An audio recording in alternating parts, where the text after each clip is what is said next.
Welcome to Wealth Wisdom, the place you obtain insight and build wealth.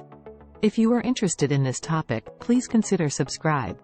The book we are going to share today is Think and Grow Rich by Napoleon Hill. A great number of us wish for wealth and financial independence, but wishing alone isn't going to help us achieve our goals. If we want to get rich and realize our dreams, we need to recognize a burning desire within us.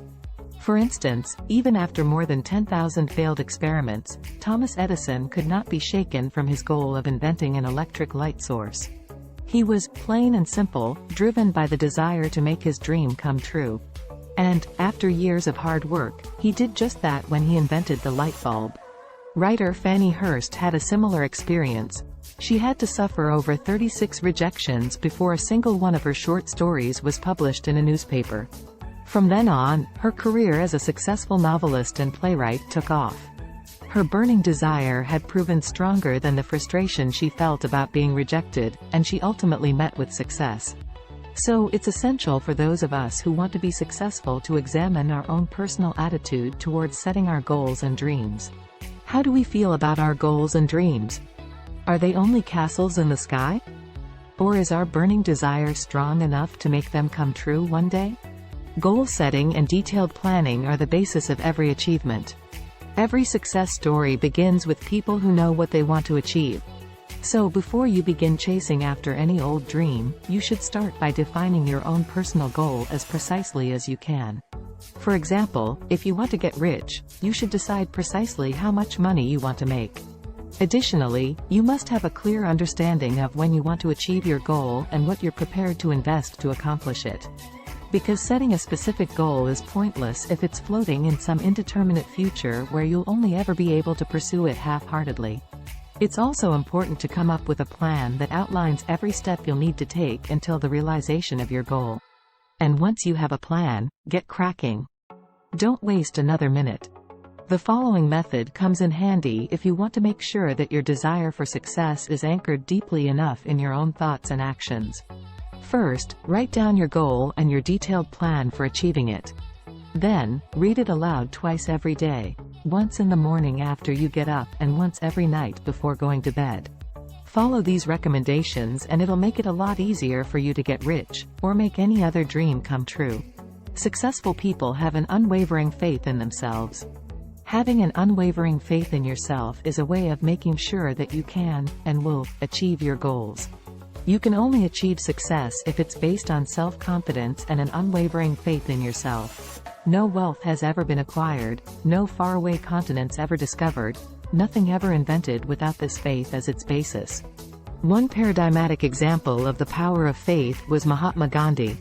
Even without access to the typical instruments of power, like money or the military, he managed to defy British colonial power and lead his country to freedom.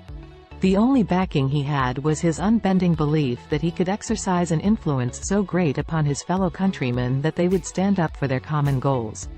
Our own faith in ourselves has an enormous influence on our self-image and way of life. It can, in the truest sense of the word, help us move mountains. By using autosuggestion, our subconscious can influence our behavior. Unwavering faith in yourself is not necessarily something you're born with or that falls from the sky. Anybody can develop it, bit by bit, through autosuggestion. Autosuggestion describes a way of influencing yourself by thinking very specific and purposeful thoughts or ideas. You can use it to convey certain commands or positive goals to your own subconsciousness and, in doing so, to increase your own belief in yourself. In general, autosuggestion consists of persuading yourself that you can reach your goals. Your thoughts can be transformed into reality and you must go your own way with confidence. The more you use autosuggestion, the likelier it is that it will help you achieve success. If you impress your desires and goals in your unconsciousness, it will steer all your thoughts and actions towards making them come true. Knowledge is power, but it doesn't have to be what you learned in school. Knowledge can make it a lot easier to achieve your aims in life. All you have to do is take a few basic points into consideration. First of all, you need to take the traditional meaning of knowledge and education and throw it out the window. Because being knowledgeable or well-educated isn't limited to having a high school diploma or university degree. Uneducated people can also know a heck of a lot, as Henry Ford clearly demonstrated. Although he didn't make it to high school, it didn't stop him from establishing an industrial empire and making millions. If you want to be successful, you don't need to stuff your head with too many facts. It is far more important to acquire the right experiences and knowledge, use your own strengths and fully exploit your own potential. The most important basis is a willingness to continue learning throughout your life. Getting complacent is your worst enemy. Instead, you must always be ready to actively and pointedly expand your own knowledge. There are many different ways to achieve this, by going to university, attending evening courses or acquiring practical experiences. Equally useful is the ability to know where you can find the knowledge you need, because you don't need to know everything yourself. Instead, you need to know who you can ask if you need to know something. It's usually more practical and productive to be surrounded by a network of experts who share their specialized knowledge than to learn it all yourself. The workshop of the imagination, where we can turn our dreams into reality. Each and every success story begins with an idea. And behind each and every idea is the imagination.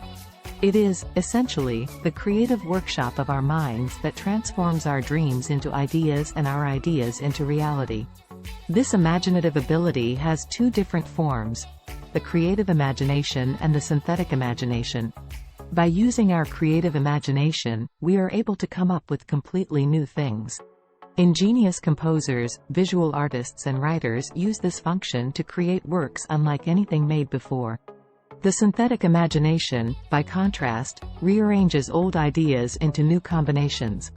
The developers at Sony, for example, were using that faculty when they decided to further develop the playback device or dictaphone used by journalists, turning it into a portable music player everybody could use, and so the Walkman was born. Creative and synthetic imagination can play off one another in a productive way. Take the story of Asa Candler, who formed the global brand Coca-Cola out of a headache medication about 140 years ago. Although it wasn't Candler himself who came up with the Coca-Cola recipe, he bought it from a pharmacist for $3,000. He developed the ingenious plans and marketing strategies that turned the product into a huge success. If you want to keep your imagination from getting sluggish, you need to challenge and encourage it. And you can achieve that by stimulating it, keeping it active and training it like a muscle. The more frequently you use it, the more productive and powerful it will become. Knowing your own strengths and weaknesses increases your chances of professional success. One important building block for professional success is an awareness of your own strengths and weaknesses, in other words, being self-aware. Since things like having vague goals, lacking ambition, procrastinating and lacking resolve are common reasons for failure, self-awareness can help to constructively take action against these weaknesses, or at least to balance them out with your strengths. In order to be able to figure out exactly what your strengths and weaknesses are, it's advisable to perform a thorough and honest self-analysis. Don't worry, this doesn't require going to a psychologist. It's more than enough if you go through a checklist of questions, which should include: have I achieved my aim for this year? Was I always friendly, courteous and cooperative? Did I make all decisions promptly and firmly? Then you should compare your subjective self-analysis with somebody else's objective evaluation of you. This works best when you sit down with a person who knows you really well to openly and honestly discuss your strengths and weaknesses. Positive emotions are the key to a successful life, and need to be strengthened. Our subconscious receives and stores sensory stimuli, feelings and thoughts. It saves everything we've ever experienced, regardless of whether it was positive or negative. But saving information alone isn't all there is to it.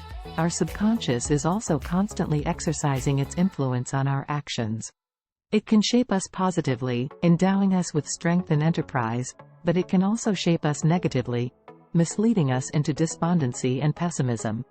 And so, if we want our subconscious to help us realize our desires and goals, we have to make sure that positive feelings play a leading role in our lives. We must, therefore, feed our subconscious positive things because, if we do, it will act as a helpful and constructive guide. But if we allow ourselves to feel too many negative sensations, such as rage, hate, a desire for revenge or pessimism, the very opposite will occur. That's why you've taken a huge step when in everyday life you're able to, for example, avoid contact with doom-saying windbags and pay no heed to their discouraging remarks. Instead, you should make it a point to increase all positive impulses, such as enthusiasm and love. That's the only way you'll end up developing a positive mentality in the long term. Successful people are remarkable for their determination and steadfastness. The analysis of over 25,000 life stories of people who failed to achieve professional success shows that a lack of determination is the main reason for their failure. The analysis of the success stories of multimillionaires revealed, by contrast, that they all had two characteristics in common. They were used to making split-second decisions and, once they made them, they stood firmly behind their decisions. A certain degree of stubbornness, as long as it does not transform into a deaf obstinacy, can even be advantageous. Henry Ford, in particular, was known to stick to his decisions for a long time. For example, many people advised him to replace his famous, but not terribly beautiful, Model T with a new model. But he held on to the car for a long time and was thus able to continue bringing in sizable profits with it. Opinions are cheap. Everybody has one and most people want to dispense them. In order to avoid running into the danger of negative influences and straining your own steadfastness, it makes sense to offer others as few opportunities as possible to express their critical opinions. People who are disheartened in particular should therefore keep their plans and intentions to themselves and not confide in anybody else, except for the members of their hand-picked team or trustworthy outsiders. Only the persistent will succeed. Over the course of any project, regardless of its nature, we are all bound to encounter obstacles and difficulties. In such situations, most of us are too quick to give up our plans and let the project die. But there are a few people who, despite all the obstacles, stick to their original plans and give their dreams space to blossom into reality. Persistence and endurance are key. That means, above all, that we work constantly on the realization of our goals and don't lose sight of them. However, obstinacy and inveteracy should be avoided at all costs. If, say, there's a dire need for a price correction, you also have to be willing to implement it. If you want persistence and endurance to take root in your habits, here are 4 simple yet crucial rules. You must have a concrete goal and develop a burning desire to achieve it. You need a thorough and precise plan to support the implementation of your goals. You may not allow yourself to be influenced by negative and disheartening opinions. You need an intimate, trusting relationship to a person or a group that provides you with support and assistance. Think of these rules as a special exercise program to help you build up your personal endurance and persistence. Achieving great things requires being smart and surrounding yourself with smart people. The bigger the goal, the more complex the planning. The more complex the planning, the more difficult the goal's execution. The more difficult the execution, the more dependent the brains behind the project will be on the creative, intellectual and moral support of others. This mutual backing works best in the form of a brain trust, a select group of intelligent people. A brain trust is a union of like-minded people, which, contrary to a network, which is a more casual cooperation between partners, focuses on defining a common goal, developing competencies and having a system of checks and balances. The most important principle of a brain trust is its synergistic effect. If 2 or more people who work well with one another combine their skills, talents, specialist knowledge, experiences, relationships and all other resources and use them to accomplish the same shared goal, the results will be more than just a sum of its parts. It's a surplus with which you can achieve things you could have never achieved alone. That's the end of today's sharing. If you like our content, please give us a thumb up and share it with your friends. See you next time.